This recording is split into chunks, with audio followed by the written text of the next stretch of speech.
By Bhola Gupta.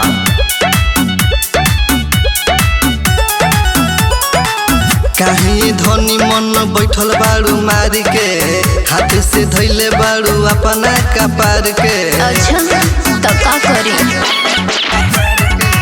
काहे धन मन बैठल बाड़ू मारी के, हाथ से धैले बाड़ू अपना कपार के। का करी?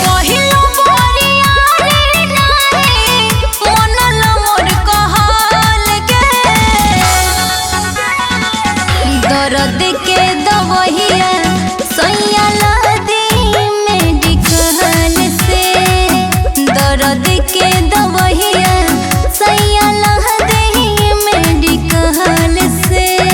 बुझाइल?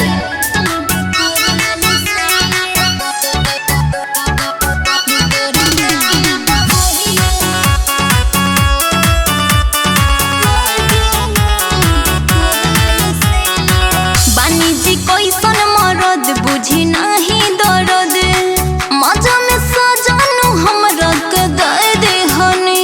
उलट के पलट के पलंग यहाँ पे सट के करवटिया में रतिया बिताए दे हनी। धनी ढेर दिन से जोश हमर जागल रहे, अच्छा। ये करेला मन मोर पागल रहे। हटी ना बांसवा के कूचे जैसे दिहला कुचल के, दर्द के दवहिया सैया लदी मेडिकल से, दर्द के दवहिया सैया लदी मेडिकल से।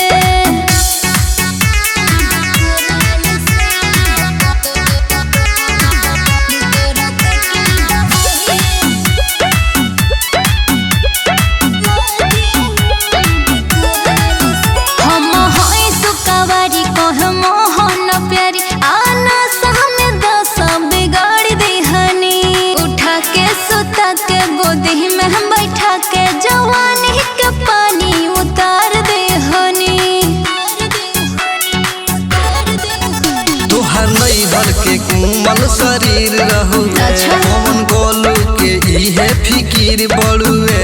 हटी ना हरदम सटल रहेला जैसे फेविकोल से, दर्द के दवहिया सैया लदी मेडिकल से, दर्द के दवहिया सैया लदी मेडिकल से। हर जाई ना विशेषरी से मांग ली।